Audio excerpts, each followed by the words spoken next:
Hello सब friends को नमस्कार। क्या कर रहे हो सब। तो हमारा जो औद्योगिक विकास का तीसरा चैप्टर जो है हमारा चल रहा है, उस जो चौथा चैप्टर है औद्योगिक विकास वाला, उसका तीसरा पार्ट है जो आज हम करने वाले हैं। एक क्लास और लेंगे इसके बाद में, बिकॉज उसमें काफ़ी सारी लेबर डिपार्टमेंट से रिलेटेड है, स्किल डेवलपमेंट से रिलेटेड स्कीम्स है जो कई बार पूछी जा सकती है, तो उनको आराम से कर लेंगे। ये बड़ा लंबा चैप्टर है इसलिए इसमें टाइम लगेगा, कृषि वाले में टाइम लग रहा है, तो इसको आराम से धीरे धीरे करेंगे। आज जो हम बेसिकली करने वाले हैं, एक हैंडीक्राफ्ट पॉलिसी है 2022 की, फिर आता आपके राज्य सिक्को, एक हम कर चुके हैं। तीन डिपार्ट हमारे जो संस्थाएं इंपॉर्टेंट है, आरएफसी है, राज्य सिक्को है, और पिछली क्लास में एक संस्था करी थी, कौन सी थी वो, कौन सी थी, रिडको, रिडको नहीं थी, एक और थी, कौन सी संस्था थी, देख के बताओ नाम, नोट्स बनाए होंगे तो।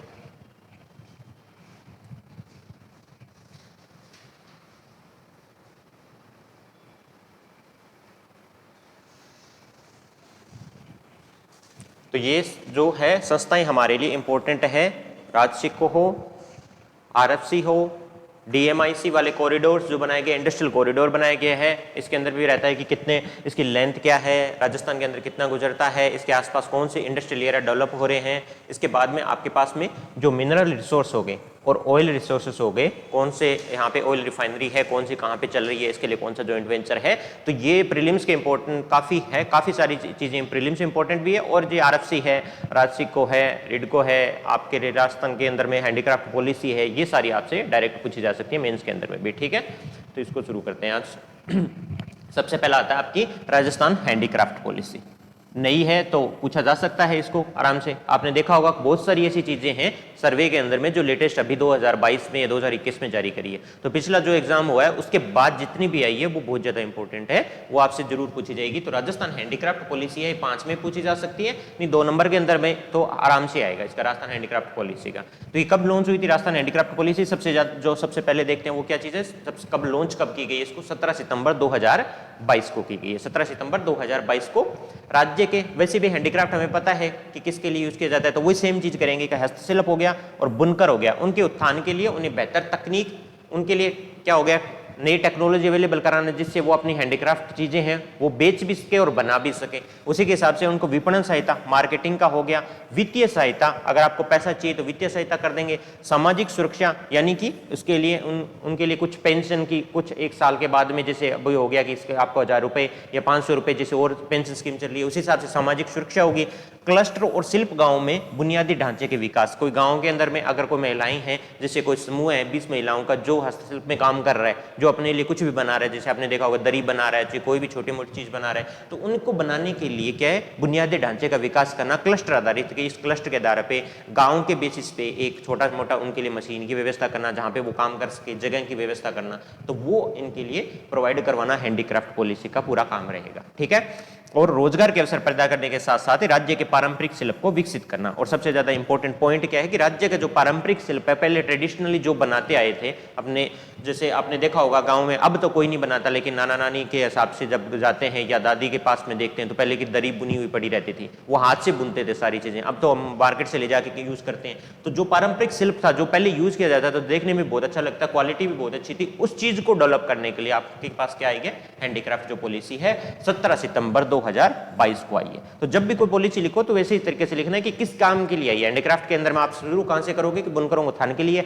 और उसके लिए क्या चाहिए होगा, आप सबसे पहले टेक्नोलॉजी दोगे, लाइन वाइज याद किया करो, उसके बाद में मार्केटिंग के लिए जरूरत पड़ेगी, आपको इसके काम करने के लिए पैसा चाहिए होगा तो वित्तीय सहायता उपलब्ध करवाएंगे। उसके बाद में आपको सामाजिक सुरक्षा, क्लस्टर शिल्प गांव में बुनियादी ढांचे का विकास करना पड़ेगा, कि अगर कोई काम कर रहा है गांव में तो उसके लिए जो बेसिक इंफ्रास्ट्रक्चर है उसको डेवलप करके देना पड़ेगा। ठीक है, प्रतिवर्ष हस्तशिल्प सप्ताह का आयोजन किया जाएगा। इसके साथ और क्या करोगे, हस्तशिल्प के लिए एक सप्ताह का आयोजन किया जाएगा, वीकली आपको इनके लिए मेले वगैरह आयोजन किए जाएंगे, राज्य स्तरीय पुरस्कार भी दे देंगे जो हर एक के अंदर में देते हैं, और ऋण पर 100% ब्याज प्रतिपूर्ति दी जाएगी। कि आपने मान लो वित्तीय सहायता तो दे रहे हो, ऋण दे रहे हो, लेकिन जैसे और स्कीम में हमने देखा है कि किसी के अंदर 6% का रिबेट देते हैं, 7 का देते हैं, 9% का देते हैं, इसमें ये बोला गया हस्तशिल्प के पास क्या ही पैसा होगा, तो ऋण में जितना आपको जितना दिया गया उतना ही देना है वापस, ब्याज होगा वो बिल्कुल नहीं देना, उसमें पूरी छूट दे दी जाएगी। तो इस हिसाब से थोड़ा थोड़ा करके आप प्रिपेयर कर लोगे तो 2 नंबर या 5 नंबर के अंदर में ये काफी अच्छी स्कीम है आपकी।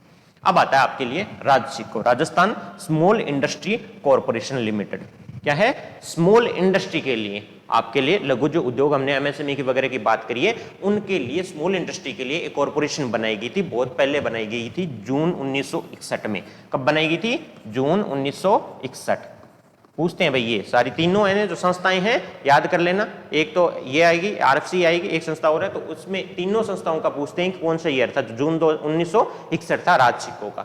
अब ये लघु उद्योग के लिए क्या करती है? लघु उद्योगों को सहायता प्रदान करनी और कारीगरों को उनके उत्पाद के विपणन के लिए सुविधा प्रदान। वही बात हो गई कि लघु उद्योग में जो भी काम करें उनको सहायता देना, जी किसी भी प्रकार की सहायता उपलब्ध करवानी है, जो हमने पिछली स्कीम में देखा था, सब स्कीम में सेम सहायता रहती है। और उनके लिए जो भी प्रोडक्ट है उनकी मार्केटिंग करना काम किसका रहता है? राज्य सिक्कों का रहता है। मेनली ये काम करती है कि उनको सहायता तो प्रदान करती है, मेन काम रहता है इनका मार्केटिंग के अंदर में, कि आपका उत्पाद बन गया, उसको अलग अलग जगह पे राजस्थान में, राजस्थान के बाहर भी अगर आपको बेचना है तो वो उसमें सहायता करता है आपका राज्य। ठीक है। हर साल 10,000 से अधिक व्यक्तियों को प्रत्यक्ष या अप्रत्यक्ष रूप से रोजगार देती है, लगभग एम्प्लॉयमेंट भी प्रोवाइड करवाएगी लगभग 10,000 लोगों को। जयपुर और जोधपुर स्थित ड्राई पोर्ट्स, जिनको इनलैंड कंटेनर डिपो बोला जाता है, यहां देखो आप कि यहां पे सीधा पूछा जाता है कि ड्राई पोर्ट्स होगा और इनको इनलैंड कंटेनर डिपो बोला जाता है। ठीक है, भूमि के अंदर है, आपके पास पोर्ट हो गए। एक तो पोर्ट होता है जो आपको पता है कोस्टल एरिया में रहेगा। ड्राई पोर्ट वो पोर्ट है जिनको आपको प्रोडक्ट को एक्सपोर्ट करने के लिए एज ए पोर्ट विकसित किया जाता है कोई एरिया। ज्यादातर सबसे ज्यादा विकसित ड्राई पोर्ट के अंदर में सबसे ज्यादा कहां से जाता है? दिल्ली से जाता है। तो दिल्ली कोई कोस्टल एरिया तो है नहीं है, लेकिन यहां से सारा जो माल है दूसरे पोर्ट पे जाएगा, उससे जाएगा अगर जाएगा तो। लेकिन आप जो है एयरप्लेन है उनसे भी भेज सकते हो, हवाई मार्ग से भी भेज सकते हो, तो उनको बोलते हैं ड्राई पोर्ट्स। सेम पोर्ट की तरह काम करते हैं वो। ठीक है, तो इनलैंड कंटेनर डिपो होते हैं, वहां पे इनको कहां पे है? जयपुर में और जोधपुर के माध्यम से राजस्थान के निर्यातकों और आयातकों को बुनियादी ढांचा सेवाएं उपलब्ध करवाना है। तो ड्राई पोर्ट में क्या है? आपने कोई प्रोडक्ट बना लिया, अब आपको इंटरनेशनली उसको भेजना है, बेचना है, तो उसमें क्या कौन सहायता करेगा? आपका राज्य सिक्कों करेगा, जो लघु उद्योग है। और ड्राई पोर्ट में किन किन से? जयपुर और जोधपुर के अंदर में तो अपने डेवलप कर ली है। जैसे दिल्ली इंडिया का सबसे बड़ा ड्राई पोर्ट माना जाए, ठीक है, वहां से सबसे ज्यादा ड्राई पोर्ट जो है प्रोडक्ट है बेचे जाते हैं। लेकिन यहाँ पे अपने राजस्थान के अंदर में देख ले तो पहला सवाल क्या आता है कि ड्राई पोर्ट्स के माध्यम से लघु उद्योग है उनके प्रोडक्ट वितरण में सहायता कौन सी संस्था करती है? चारों संस्था के नाम दिए जाएंगे, तो पहले तो याद कर लो राज्य सिक्कों करती है। राज्य सिक्कों ही है जो ड्राई पोर्ट से रिलेटेड काम करती है। दूसरा कहां कहां है? तो जयपुर और जोधपुर के अंदर के है अपने। जयपुर के सांगानेर हवाई अड्डे पर अपनी है, एयर कार्गो कॉम्प्लेक्स भी है, माध्यम से हवाई मार्ग से भी निर्यात की सुविधा दी गई है। और जयपुर के अंदर में जो है अपना हवाई अड्डा सांगानेर वाला, वहां से भी आप एयर मार्ग से भी भेज सकते हो, उसकी भी व्यवस्था करेगा राज्य सिक्कों। आपको बनाना है प्रोडक्ट सिर्फ। और अंतर देश कंटेनर डिपो, ये सेम इनलैंड जो कंटेनर डिपो ड्राई पोर्ट्स है, ये भीलवाड़ा के अंदर में अपने नया जब भी बनने वाला है, तो कभी न्यूज के अंदर में आए तो ध्यान रखना कि भीलवाड़ा में कर दिया। तो यही चीज है जो कर रहे हैं, इसको मैनेज कौन कर रहे हैं? ड्राई पोर्ट्स को ये राज्य सिक्कों कर रहे हैं। आप लघु उद्योग वाले हैं जो प्रोडक्ट बनाते हैं और फिर ड्राई पोर्ट के माध्यम से जो निर्यात आयात करना है उसकी सुविधा प्रदान करनी है। तो जयपुर और जोधपुर में तो राज्य सिक्कों के पास है, अभी भीलवाड़ा के अंदर में थोड़ा दिन में शुरू कर देंगे, तो अगर आ जाते हैं तो इसको भी इंक्लूड कर लेना। ठीक है, बाकी बता दूंगा मैं।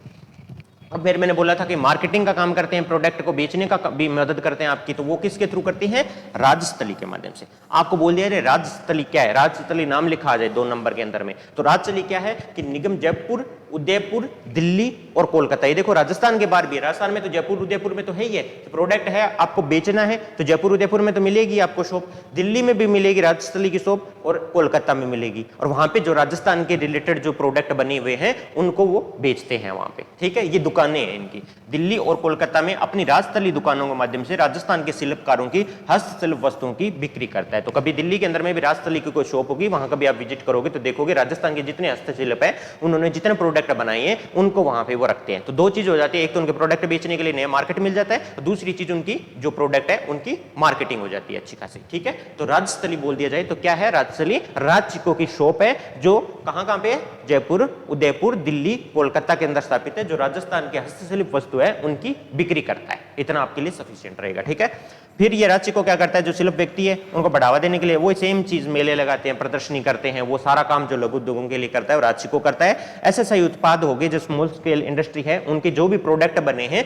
उनके आपूर्ति के द्वारा लघु उद्योगों को विपणन सहायता प्रोवाइड करता है। यानी ऐसे सही प्रोडक्ट, आप सोचो कि छोटा एक प्रोडक्ट है, लघु छोटी इंडस्ट्री है, उसको प्रोडक्ट बनाने के लिए बहुत सारी चीजें चाहिए होगी, चाहे वो पाइप हो गया हो, किसी भी चीज की जरूरत हो, तो उनको बनाने के लिए भी जो उत्पाद की जरूरत पड़ती है वो सप्लाई कौन करता है? राज्य सिक्कों करता है। तो राज सिक्कों के लिए इतना सफिशिएंट रहेगा आपके लिए कि राज सिक्को बना कब था, जून 1961 में बना था, लघु उद्योगों को सहायता करने के लिए बना था, 10,000 लोगों को प्रत्यक्ष अप्रत्यक्ष रोजगार देता है, विपणन सहायता हो गई या किसी भी प्रोडक्ट से रिलेटेड सहायता होगी वो देता है। उसके बाद में आप बोल सकते हो ड्राई पोर्ट वाला इंपॉर्टेंट पॉइंट है, जरूर लिखना है, वो राज सिक्कों के अंडर में आएगा। वो जयपुर जोधपुर में ड्राई पोर्ट ऑलरेडी अवेलेबल है, अभी लेटेस्ट भीलवाड़ा के अंदर में शुरू होने वाला है। इसके अलावा जयपुर का सांगनेर हवाई अड्डा वो एयर कॉम्प्लेक्स के तौर पे भी आपको हवाई मार्ग से भी निर्यात की सुविधा उपलब्ध करवाता है, और राजस्थली जो शॉप है उनके माध्यम से ये 4 जगह पर जयपुर, उदयपुर, दिल्ली और कोलकाता के अंदर में जो राजस्थान के हस्तशिल्प है उनकी वस्तुओं को मार्केटिंग भी करता है, ठीक है, और बेचता भी है, बिक्री भी करता है, ठीक है। इतना ठीक है,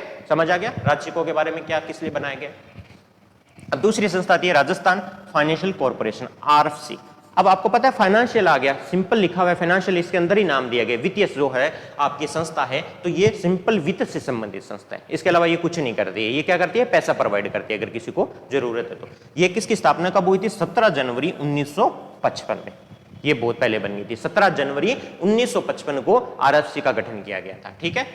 1951 के एक्ट के थ्रू आया था, अगर बाई चांस और पूछ ले तो, ठीक है, इधर लिखना भूल गया। ये 1951 का एक्ट था जिसके थ्रू ये 1955 में इसकी स्थापना हुई थी, 17 जनवरी 1955 को। उद्देश्य क्या है, औद्योगिक परियोजनाओं के लिए एमएसएमई इकाई है उनको दीर्घकालीन वित्तीय सहायता प्रदान करना। एमएसएमई को फंड चाहिए होता है, पैसा, आपने तो बोला था लोन दिया था, उन पे इंटरेस्ट रिबेट भी हमने देखा था कितना परसेंट है, किसको कौन सी संस्था है, एमएसए माइक्रो में आती है, स्मॉल में आती है, मीडियम में आती है, तो कितना इंटरेस्ट छूट देंगे। अब वो जो लोन देने की व्यवस्था है, अगर वो दीर्घकालीन वित्तीय सहायता चाहिए उनको, ठीक है, थोड़े टाइम के लिए चाहिए तो किसी बैंक से लेते हो, दीर्घकालीन वित्तीय सहायता देने का काम अगर इंडस्ट्री स्थापित कर रही है कोई एमएसएमई तो उसका काम किसके पास रहता है, आरएफसी के पास रहता है। सिंपल काम है, जो है राजस्थान फाइनेंशियल कॉर्पोरेशन जिसको बोलते हैं आरएफसी, 17 जनवरी 1955 को इसकी स्थापना हुई थी, ठीक है। इसके अंदर में बहुत सारी स्कीम्स आती है। अब वित्तीय सहायता दे रहे हो तो जिसको भी वित्तीय सहायता दे रहे हो उसकी एक योजना है, इसमें बहुत 10-15 योजना है जिनका नाम लिखा हुआ है कि ये योजना है, अब लघु उद्योग को देने के लिए योजना है, किसी एक सिंपल आर्टिशन के लिए अलग से योजना चला दी, कि जिसको चाहिए उसका नाम ले लिया, बाकी काम क्या है,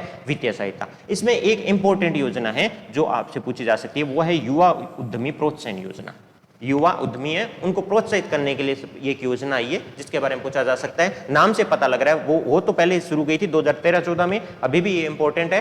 नाम आपको पता है युवा उद्यमी है उनको प्रोत्साहित करने के लिए है, तो राज्य में औद्योगिकरण में युवाओं की भागीदारी सुनिश्चित करना।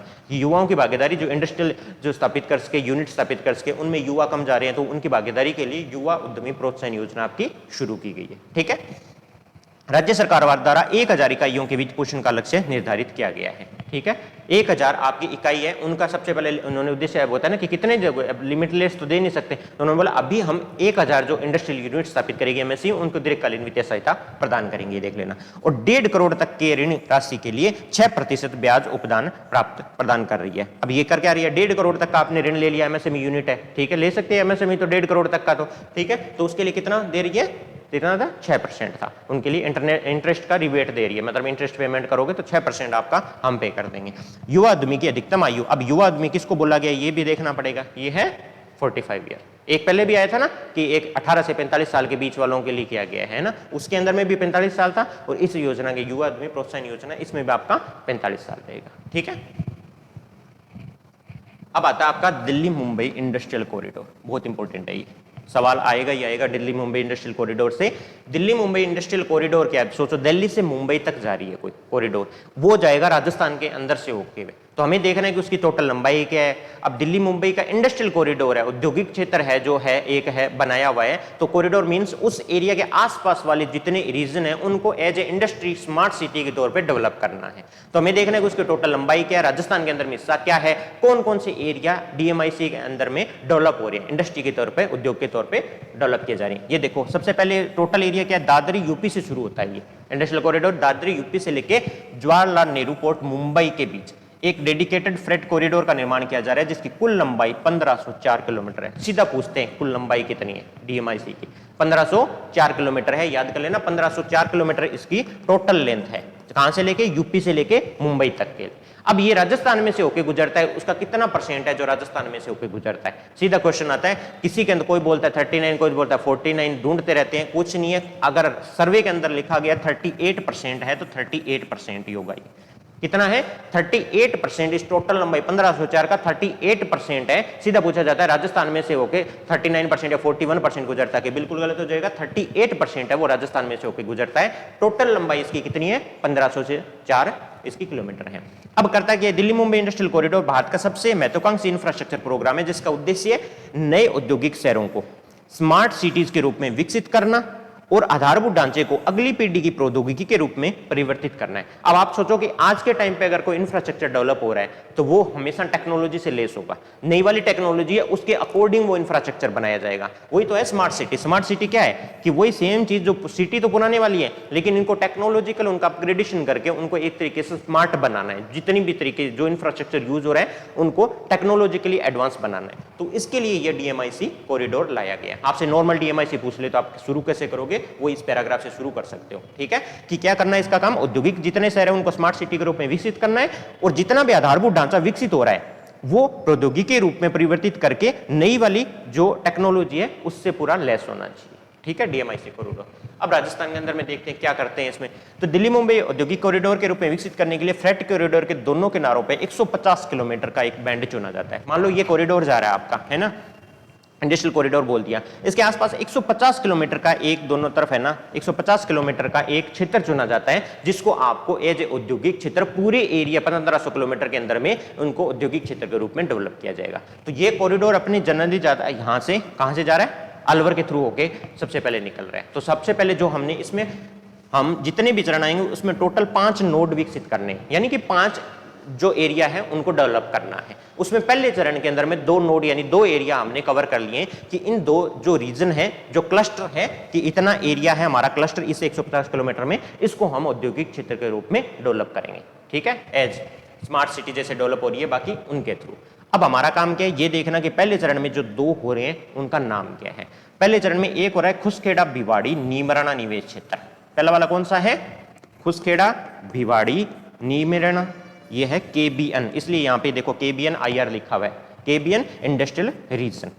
तो खुसखेड़ा भिवाड़ी नीमराना इंडस्ट्रियल रीजन। ठीक है, पहला तो ये रहेगा। दूसरा रहेगा जोधपुर पाली और मारवाड़ औद्योगिक रीजन।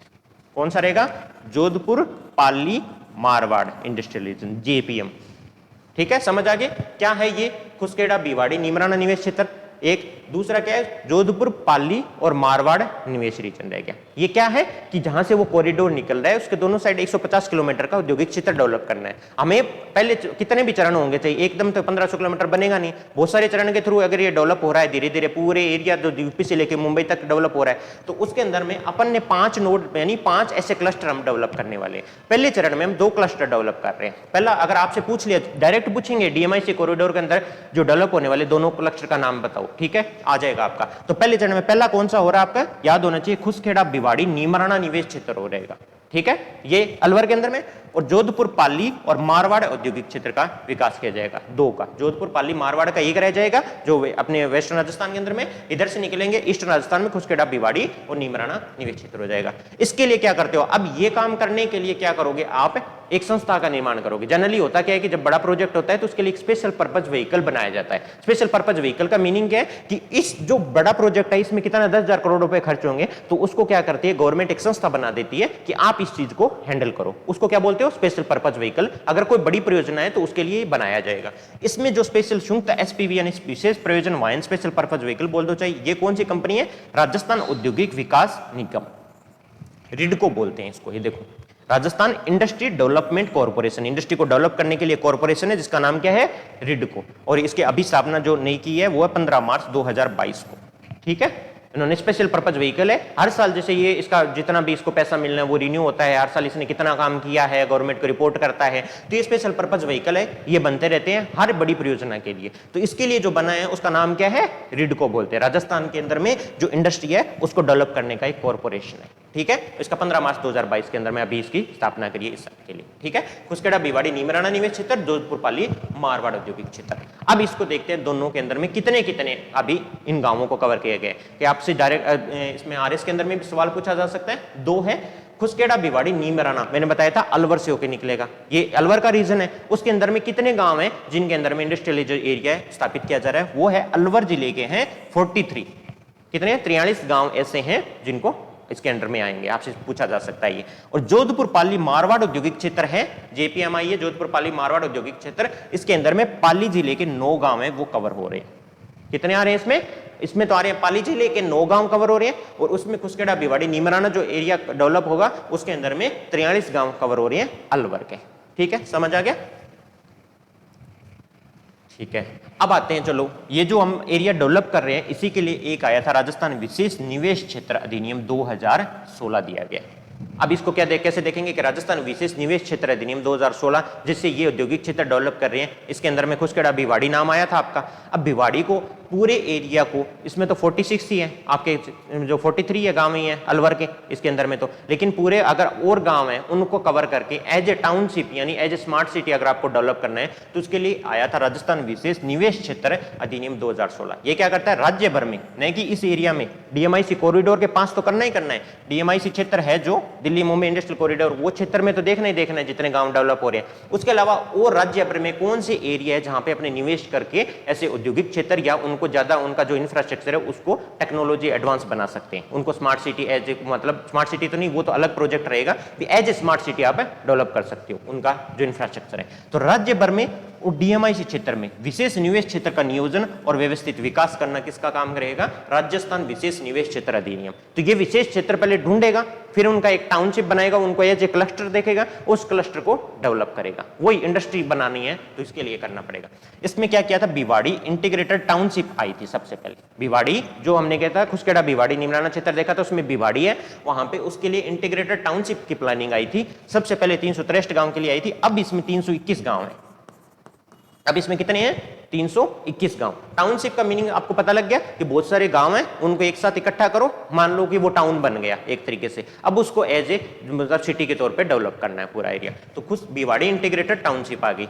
उसके बाद एक क्षेत्रीय विकास प्राधिकरण आरडीए, जिसका इसको डेवलप करने के लिए भी एक अथॉरिटी होनी चाहिए, वो उन्होंने भिवाड़ी एकीकृत विकास प्राधिकरण, जिसका नाम क्या है, भिवाड़ी इंटीग्रेटेड डेवलपमेंट अथॉरिटी, उसका नाम है बिड्डा। ठीक है, भिवाड़ी इंटीग्रेटेड डेवलपमेंट अथॉरिटी वो बनाई थी 22 फरवरी 2018 को।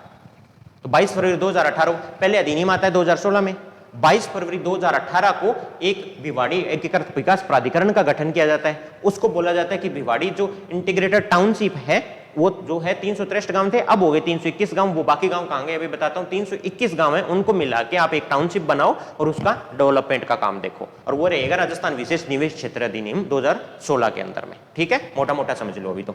अब इसके बाद आती है 28 दिसंबर, जो ये बनाया था 22 दिसंबर 2018, तब तो 363 थे इसके अंदर में। अब बात क्या हुई, 28 दिसंबर 2020 को, 28 दिसंबर 2020 को 43 गांव है ना इसमें से अलग कर दिए गए। ठीक है, 43 गांव इनमें से हटा करके, और जो हमने खुसखेड़ा भिवाड़ी निवेश रीजन था ना उसके अंदर में इनको अधिसूचित कर दिया, क्योंकि ये देखो डीएमआईसी राज्य भर के अंदर में काम करते हैं। अब जब डीएमआईसी वाला कॉरिडोर के अंदर में वो गांव आ गए तो उन्होंने बोला जो 43 गांव की बात कर रहे हैं वो हटाए किससे थे, भिवाड़ी इंटीग्रेटेड टाउनशिप पहले चल रहा था उसमें से 43 गांव हमने लेकर के जो हमने अभी देखा है कि अलवर के अंदर में कितने गांव है, 43 गांव के अंदर में जो डीएमआईसी कॉरिडोर निकल रहे हैं वो कौन सा, खुसखेड़ा भिवाड़ी नीमराना वाला के अंदर में 43 गांव शामिल कर दिए। तो अब इसको कौन देख रहा है, इसको देखेगा रिको, इसको कौन देख रहा है, रिको देखेगा। और जो यहाँ पे भिवाड़ी के अंदर में इंटीग्रेटेड टाउनशिप में 321 गांव बच गए, उनको कौन से देखा, उनके लिए खुद एक अधिकरण स्थापित किया गया है, उसका नाम क्या है, बिड्डा, वो देखेगा 22 फरवरी 2018। ठीक है, समझ आ गई। चारों में अंदर में ज्यादातर डीएमआईसी से पूछा जाएगा, लेकिन क्या पता ये भी पूछ ले इसलिए बता दिया। तो डीएमआईसी कॉरिडोर में से ज्यादा कोई सवाल बनेगा नहीं, आपसे डीएमआईसी कॉरिडोर पूछ ले, बता देना कहां से कहां तक है, राजस्थान का कितना हिस्सा शामिल हो रहा है, राजस्थान में उसके अंदर में कितने नोड बनाने हैं, 5 बनाने हैं। पहले चरण के अंदर 2 नोड का विकास किया जा रहा है, खुसखेड़ा भिवाड़ी नीमराना हो जाएगा, जोधपुर पाली मारवाड़ का रीजन हो जाएगा। उसके अंदर में 43 गांव अलवर के, उसमें पाली के 9 गांव शामिल है, इसके अलावा कुछ नहीं आएगा। ठीक है, अपनी तरफ से। तो अब आता है अगला पॉइंट जो इंडस्ट्रियल रीजन में जो डेवलप करने की बात करते हैं, वो है खादी और ग्रामोद्योग। खादी देखा होगा, खादी को बहुत ज्यादा प्रमोट किया जा रहा है। महात्मा गांधी की जो आती है तो आपका अक्टूबर से लेकर के आगे 30 जनवरी तक आपको खादी पे विशेष छूट दी जाती है, तो गवर्नमेंट बहुत प्रमोट कर रही है। तो हमें देखना है खादी ग्रामोद्योग को बढ़ावा देने के लिए सरकार क्या प्रयास कर रही है। नॉर्मल आपसे पूछ लिया जाए तो क्या करोगे, तो पहले देखते हैं कि खादी, उसके लिए ग्रामोत्थान बोर्ड की स्थापना की गई। अगर आपसे ऐसा पूछ लिया जाए सरकार ने क्या प्रयास कर रही है, तो आपको बताना है ये कि खादी ग्रामोत्थान बोर्ड की स्थापना करी है, क्योंकि बिना स्थापना के आप खादी को प्रमोट कैसे करोगे। तो ये भी एक गवर्नमेंट का प्रयास ही होता है कि सबसे पहला प्रयास क्या है कि उन्होंने एक खादी ग्रामोत्थान बोर्ड की स्थापना करी। उसका उद्देश्य क्या है, वो सेम रहेगा जो दूसरों का रहता है, असंगठित क्षेत्र के कारीगरों को रोजगार प्रदान करना। खादी के अंदर में ज्यादातर अनऑर्गेनाइज सेक्टर ही आपका। उच्च गुणवत्ता युक्त उत्पादों को उत्पादन में सहायता प्रदान करना, दस्तकारों को प्रशिक्षण प्रदान करना और आत्मनिर्भरता की भावना जागृत करना। तो ये बेसिक उद्देश्य है। कई बार पूछ ले खादी ग्रामोत्थान बोर्ड की क्या उद्देश्य रहते हैं या सरकार उनके लिए क्या कर रही है, तो पहला पॉइंट लिख देना, खादी ग्रामोत्थान बोर्ड की स्थापना करी है, जिसके थ्रू हम असंगठित क्षेत्र के कारीगरों को रोजगार प्रदान करेंगे और उच्च गुणवत्ता वाले उत्पादों को जो प्रोडक्शन के अंदर में उत्पादन में सहायता प्रदान करते हैं। पहला पॉइंट हो गया आपका। फिर क्या करते हैं, खादी कामगार आर्थिक प्रोत्साहन योजना लेके आई गवर्नमेंट। सीधा देखेंगे, इसके अलावा खादी के अलावा में कुछ है नहीं है। खादी कामगार आर्थिक प्रोत्साहन योजना लेके आई है 13 जुलाई 2022 को। इसको इसलिए देख रहे हैं क्योंकि लेटेस्ट योजना है। देखो 2022 की, पिछले साल की है। 13 जुलाई 2022 को खादी कामगार आर्थिक प्रोत्साहन योजना। इसमें वो जैसे नाम बता रहा है वही चीज है, खादी श्रमिकों को पर्याप्त पारिश्रमिक प्रदान करना और खादी के उत्पादन को बढ़ावा देना। खादी को जो में काम करते हैं इंडस्ट्री के अंदर में, उसमें जितना भी काम करते हैं उनको श्रमिक है उनको पारिश्रमिक प्रदान करना, यानी उनको जो वेतन मिल रहा है वो उचित मिलना चाहिए कि 500 रोज 600 कितना फिक्स करना चाहिए, और खादी के उत्पादन को बढ़ावा देना। इसका है खादी के जो कामगार हैं उनको आर्थिक प्रोत्साहन देना, यानी खादी के जो काम करने वाले लोग हैं उनको वित्तीय सहायता देना या उनका जो पारिश्रमिक है वो फिक्स करना। वो इसके लिए आई थी 13 जुलाई 2022 को। 20,000 इससे खादी श्रमिक है वो लाभान्वित होंगे। टोटल लगभग राजस्थान के अंदर 20,000 श्रमिक है जो काम करते हैं। ये बेसिक योजना होगी। दूसरा पॉइंट ये कर देना, ये देखो खादी के उत्पादन को बढ़ाने के लिए किया है। तीसरा काम ये देखो, प्रधानमंत्री रोजगार सृजन कार्यक्रम, इसके थ्रू भी खादी को बढ़ावा मिलता है। प्रधानमंत्री रोजगार जो सृजन कार्यक्रम है, इसमें भी खादी और ग्रामोत्थान आयोग भारत सरकार के माध्यम से खादी और ग्रामोत्थान बोर्ड द्वारा संचालित है। ये प्रधानमंत्री रोजगार सृजन कार्यक्रम कि खादी वाली जो इंडस्ट्री है उसके अंदर में ज्यादा से ज्यादा लोगों को रोजगार दिया जाए। ठीक है, तीसरा पॉइंट ये हो जाएगा आपका। अब इसके अलावा चौथा पॉइंट ये लिख देना कि खादी के लिए गवर्नमेंट क्या करती है, टाइम टू टाइम छूट प्रदान करती है। अब छूट प्रदान कितनी करती है, अभी सिर्फ ये देख लो, टोटल लिख देना आप तो 50% छूट मिलती है। और अभी के हिसाब से आपको 2 अक्टूबर 2022 से लेकर 30 जनवरी 2023 तक ये लगभग छूट चलती है हर साल। 2 अक्टूबर से लेकर 2022 21 से लेकर 22 तक चली थी, 22 से लेकर 23 तक चलती है। 2 अक्टूबर से लेकर 30 जनवरी तक 50% जितने भी खादी के उत्पाद हैं उनको गवर्नमेंट छूट प्रदान करती है। 50% उनको जो उत्पादन करते हैं उनको गवर्नमेंट प्रोवाइड करती है, 50% अपने पैसे देके आते हैं। ये 50% की छूट है ना, वो राजस्थान सरकार राज्य में उत्पादित खादी वस्त्र है उनकी बिक्री पर तो 35% कैसे आती है। विपणन विकास सहायता यानी मार्केटिंग के लिए 10% की छूट दे देगी, जितना हुआ है उनका खर्चा। 5% की छूट उनको संस्थान, जो संस्थान है डायरेक्ट उनको दे देगी। ये काम का नहीं है, सिंपल ये याद रखना। आप लिखो जो फोर्थ पॉइंट क्या होना चाहिए, 50% छूट देते हैं हर जो साल है 2 अक्टूबर से लेकर अगले साल 30 जनवरी तक। ठीक है, तो खादी के लिए सरकार द्वारा किए गए प्रयासों के अंदर में आपके 4 या 5 पॉइंट आराम से बन जाएंगे। इसके अलावा इसमें कुछ नहीं। ठीक है, अब आता है आपका राजस्थान के खनिज संसाधन। वैसे तो राजस्थान के खनिज संसाधन ज्योग्राफी में कर लिए होंगे, पूरा का पूरा कवर हो जाता है शायद वहाँ पे, है ना। लेकिन यहाँ पे जितने दिए गए हैं उसमें से जो प्री के अंदर में क्वेश्चन आते हैं डायरेक्ट, सिर्फ वो देख लेते हैं। पहला क्वेश्चन क्या है कि कितने प्रकार के खनिज राजस्थान में पाए जाते हैं, 81। कितने प्रकार के हैं, 81 खनिज प्रकार के पाए जाते हैं। और खनन कितनों का हो रहा है, दूसरा सवाल ये आता है, वो है 58। तो सबसे ज्यादा इंपॉर्टेंट क्या है, 81 प्रकार के खनिज राजस्थान में पाए जाते हैं, उसमें से 58 का हम प्रोडक्शन कर रहे हैं, खनन कर पा रहे हैं। पहला सवाल तो ये बनता है।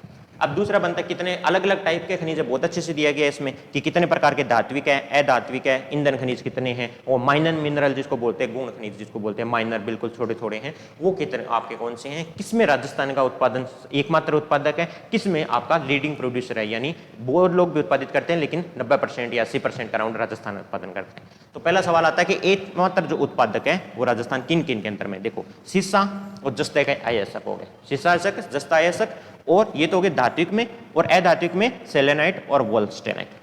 वोल्स्टेनाइट, सेलेनाइट, सीसा और जस्ता का। तो पहला सवाल जो आया हुआ है दोबारा कभी पूछ सकते हैं कि राजस्थान निम्न में किसका एकमात्र उत्पादक नहीं है, और यहाँ पे दे दिया जाएगा सेलेनाइट, वोल्स्टेनाइट, सीसा और एक कुछ और दे देंगे। या ये पूछ लिया जाएगा निम्नलिखित में कौन सा एकमात्र उत्पादक है, वहां पे वोल्स्टेनाइट दिया गया था, और बाकी जो यहाँ पे देखो सीमेंट दे दिया था, स्टील दे दिया था, चांदी दे दिया था, और वोल्स्टेनाइट दे दिया था। तो ये 4 तो पक्के पता होने चाहिए आपको, कौन कौन से हैं, याद होगा आपको, सीसा अयस्क है, जस्ता अयस्क है, और रहता है आपका सेलेनाइट रहता है, वोल्स्टेनाइट रहता है। 17 तो आपके धात्विक खनिज है, 39 आपके इतने अधात्विक खनिज हैं, 3 आपके ईंधन खनिज हैं, जो आगे हम करने वाले हैं ऑली मिनरल इसके तुरंत बाद, उसमें ईंधन खनिज कितने 3, और माइनर मिनरल जो बोलते हैं वो टोटल मिलते हैं आपको 22। ठीक है, यानी कौन से मेटालिक मिनरल 17 है, नॉन मेटालिक 39 है, फ्यूल आपके 3 है, माइनर मिनरल रहते हैं 22।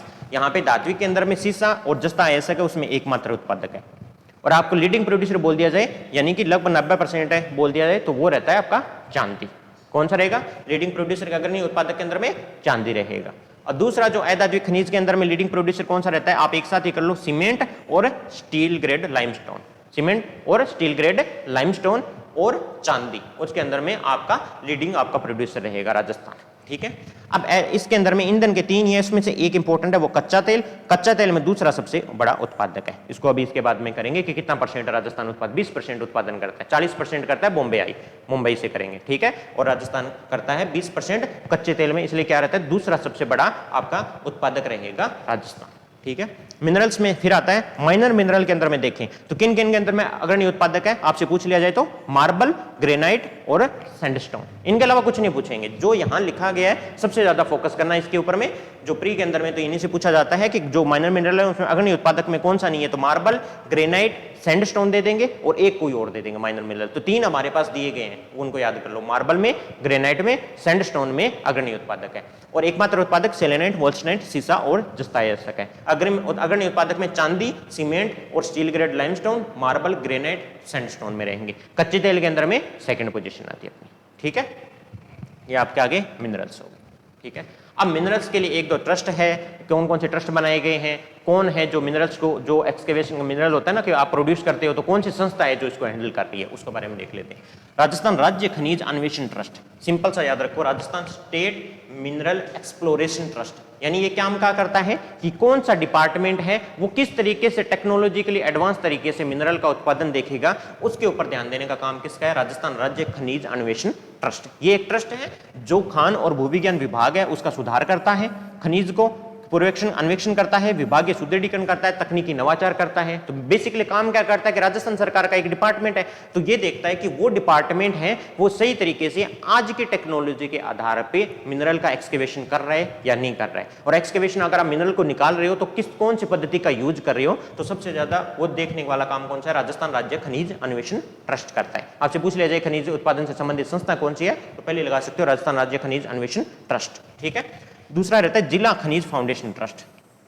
अब जिला खनिज फाउंडेशन ट्रस्ट क्यों बनाया गया कि जहां पे खनन हो रहा है वहां के लोग, आसपास के लोग उस खनन से प्रभावित होंगे, उनकी जमीन भी जाएगी, उनसे अधिक लिया जाता है, भूमि ले लेते हैं सरकार, उसके बाद में खनन किया जाता है। तो खनन के दौरान जितना भी कचरा फैलता है और होता है, उससे जो स्वास्थ्य पे हानिकारक बोल दो आप, किसी भी तरीके से वो प्रभावित हो रहे हैं, तो उसको ध्यान में रखने के लिए जिला स्तर पे आपका खनिज फाउंडेशन ट्रस्ट बनाया गया था। ये क्या कहता, खनन से संबंधित कार्य से प्रभावित व्यक्ति और क्षेत्र के हित और लाभ के लिए कार्य करना। वो कितना अफेक्ट हुए, अगर इतना अफेक्ट हुए तो उनको कितना कंपनसेशन मिलना चाहिए, उनको दूसरी जगह अगर ट्रांसलोकेट करना है तो वहां पे कहां पे आप उनको करोगे। तो ये चीज करता है जिला खनिज फाउंडेशन ट्रस्ट। पहले उन्हीं में चलाया गया था जहां पे आपका खनन हो रहा है, 10 जिले थे, 12 जिले थे, लेकिन अब इंपॉर्टेंट बात यह कि सभी 33 जिलों में चलता है। ठीक है, सिर्फ उन जिलों में नहीं चलता जहां पे खनन हो रहा है, लेकिन लगभग सभी 33 जिलों के अंदर में ये बना दिया गया, जिला खनिज फाउंडेशन ट्रस्ट की स्थापना कर दी गई है, सारे के सारे जो 33 जिले हैं उनके अंदर। ठीक है, अब आती है संस्था Rajasthan state mining and mineral limited, जो इस माइनिंग को देखती है। उनके अंदर में कौन सी तकनीक से करना चाहिए, विभाग में क्या सुधार करना चाहिए, वो तो देखता है ट्रस्ट आपका। उसके बाद एक संस्था है जो डायरेक्ट माइनिंग को देखती है, वो बनाई गई थी Rajasthan state mines and minerals जो लिमिटेड के द्वारा। कंपनी अधिनियम 1956 के अनुसार, कंपनी अधिनियम 1956 के थ्रू गठित हुई है। 30 अक्टूबर 1974 को इसका गठन किया गया था, स्थापना की गई थी। बहुत पुरानी है, तब से माइनिंग मिनरल जब से शुरू हुआ था तब से है, 30 अक्टूबर 1974 के थ्रू शुरू की गई थी।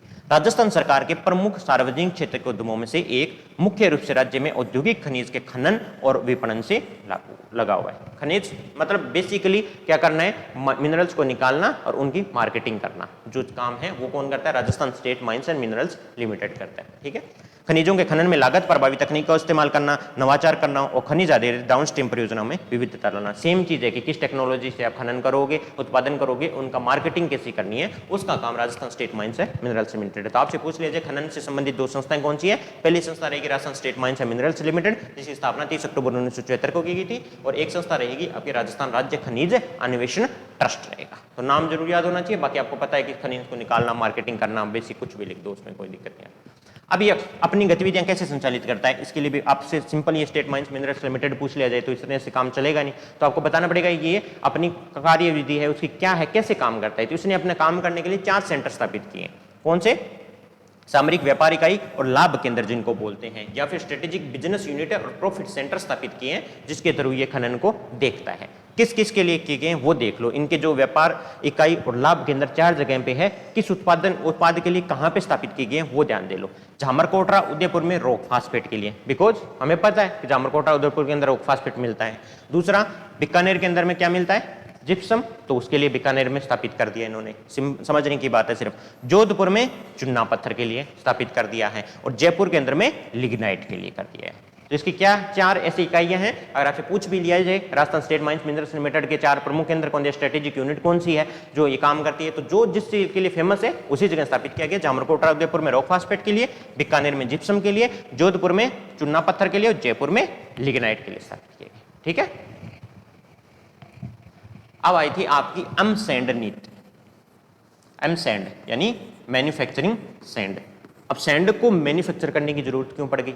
बजरी को मकान बनाते हैं ना, बजरी की जरूरत पड़ती है आपको, कोई भी कंस्ट्रक्शन करोगे, कोई भी इंडस्ट्री के अंदर में कंस्ट्रक्शन तो होगा ही, तो वहां पे बजरी की जरूरत पड़ती है। तो सुप्रीम कोर्ट ने जो नदी है वहां से जो बेड होते हैं जहां से हमें बजरी मिलती है, वहां पे खनन बहुत ज्यादा हो रहा था, तो सुप्रीम कोर्ट ने उसके ऊपर एक लिमिट से ज्यादा के ऊपर में बैन लगा दिया था कि आप बजरी वहां से लेके नहीं आओगे। अब सुप्रीम कोर्ट ने जब बजरी लाने से मना कर दिया, बैन लगा दिया, तो आपको बजरी की जरूरत पड़ेगी। आपकी जो डिमांड अलग है, सप्लाई आपकी कम हो गई, तो उसको पूरा करने के लिए एमसैंड नीति जो पॉलिसी है 25 जनवरी 2021 को लाई गई थी। 25 जनवरी 2021 को लाई गई थी। मैं एमसैंड का मीनिंग, एम का मीनिंग पता लग गया, मैन्युफैक्चरिंग सैंड। अब क्या कर रहे हो आप, जितने जिस खनिज से जनरली होता क्या है, वहां भी आपके पास नदी में बजरी कहां से मिलेगी कि ऊपर से आ रहे हैं पत्थर कट कट कर आएंगे, जो भी मिनरल है वो घिस घिस के बिल्कुल बारीक बन जाते हैं, उसी को बोलते हो। तो ये काम तो आप मैन्युफैक्चर करके भी कर सकते हो। तो जो मिनरल है जो बजरी बनाने के लिए उपयुक्त होते हैं, उन मिनरल को क्रश करके एकदम बारीकी से तोड़ मरोड़ के आपको जो बनाई जाती है खनिज, कुचल करके उत्पादित रेत का निर्माण किया जाता है, उसको क्या बोलते हो आप? एमसैंड।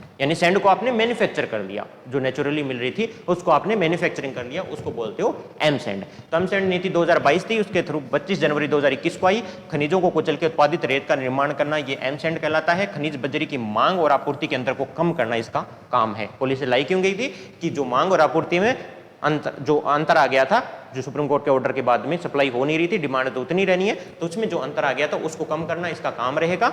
इसके लिए क्या किया गया था? तीसरा पॉइंट क्या है? एमसैंड यूनिट को उद्योग का दर्जा दे दिया गया था। अब इन्होंने बोला कि उन्होंने बोला कि हम क्यों करेंगे, कोई बंदा काम क्यों करेगा, अगर वो इंडस्ट्री नहीं है तो उसमें काम नहीं मिलेगा, क्योंकि गवर्नमेंट उसमें कुछ भी जो हमने अब तक देखा है एमएसएमई इंडस्ट्री में उसको सहायता दे रही है, वित्तीय सहायता दे रही है, वो कब देगी? जब वो उद्योग का दर्जा देंगे।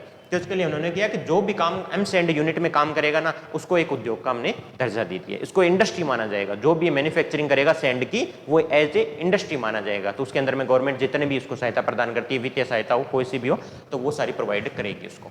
फिर तीसरा काम ये किया, राज्य ने शासकीय निर्माण कार्यों में न्यूनतम 25% एमसैंड का उत्पादन अनिवार्य है, उपयोग अनिवार्य है, जिसकी उपलब्धता के आधार पर 50% तक बढ़ाया जा सकता है। अब इन्होंने बोला कि कोई लोग हैं वो नेचुरल जो सैंड है उससे बजरी है उसी को उपयोग में ले, उसकी डिमांड ज्यादा है, लेकिन मैन्युफैक्चरिंग सैंड है जो अभी तक लोगों को पता नहीं है कि होती क्या है या उसकी क्वालिटी क्या है, तो उसका जो ज्यादातर डिमांड आ नहीं रही है। तो गवर्नमेंट ने उसको भी सॉल्व करने के लिए बोला कि जो भी आप शासकीय निर्माण करते हो, यानी कि ऑफिस बनाते हो, गवर्नमेंट की तरफ से जो निर्माण होता है उसके अंदर में 25% तक एमसैंड का आपने उपयोग करो। तो जब जो हम यहाँ पे नेचुरल जो बजरी यूज करते थे वो कम कर दो, और ये वाली सप्लाई लोगों को कर दो जिनको अभी तक एमसैंड पे भरोसा नहीं है। तो तीसरा चौथा पॉइंट क्या हो गया कि शासकीय निर्माण में अपने 25% तक करो, और अगर बाद में और भी जरूरत पड़ी, उपलब्ध ज्यादा रही, एमसैंड अपने पास उपलब्ध है, तो 50% तक इसको बजरी का उपयोग है वो एमसैंड वाली कर दो। फिर राजस्थान निवेश प्रोत्साहन योजना 2019 के थ्रू इसके अंदर में जो हमें इंडस्ट्री बना दी, तो जो निवेश प्रोत्साहन योजना है उसमें इंडस्ट्री को, बाकी इंडस्ट्री को जितना लाभ मिल रहा है उसको भी पूरा लाभ दिया जाएगा। तो एमसैंड समझ आएगी। एमसैंड आपसे पूछ लिया जाए तो क्या है?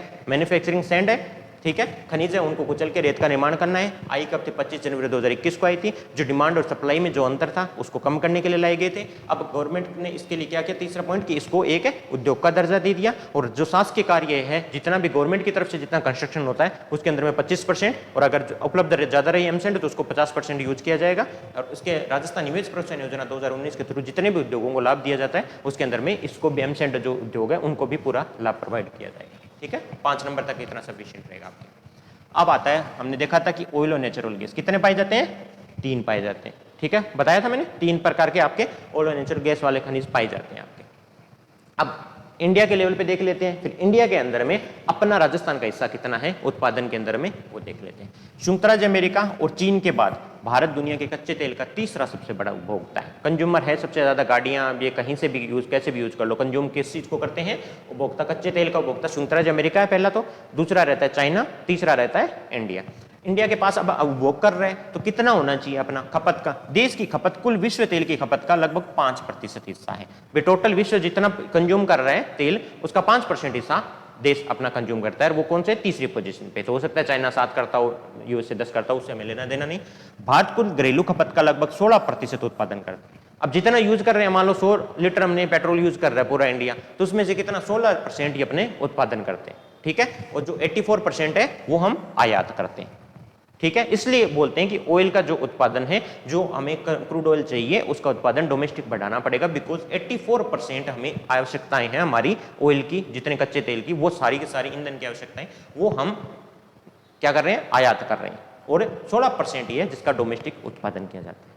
अब ये 16% डोमेस्टिक उत्पादन के अंदर में टोटल जितना इंडिया टोटल डोमेस्टिक उत्पादन करता है उसमें राजस्थान का हिस्सा कितना है, दूसरा है। बताया था ना कच्चे तेल के उत्पादन में राजस्थान का हिस्सा कितना है, दूसरा है।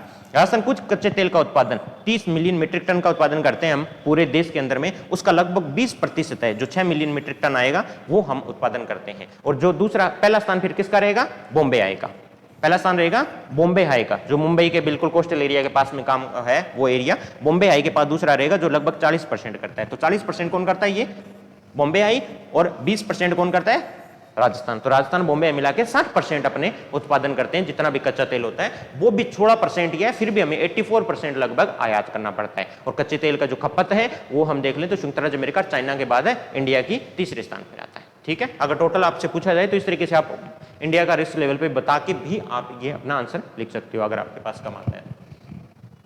अब अन्य देखेंगे राजस्थान में कहाँ का उत्पादन हो रहा है ये देखना पड़ेगा। तो राजस्थान के अंदर में टोटल 14 जिलों के अंदर में इसमें फैला हुआ है। 14 जिलों के अंदर में जितनी रिफाइनरी लगाई गई है, किसी जिले के अंदर थोड़ी आ रही है, किसी के अंदर ज्यादा आ रही होगी, लेकिन टोटल पूछा जाए तो कितने जिलों में है, 14 जिलों के अंदर में अपना एक्सप्लोरेशन कर रहे हैं।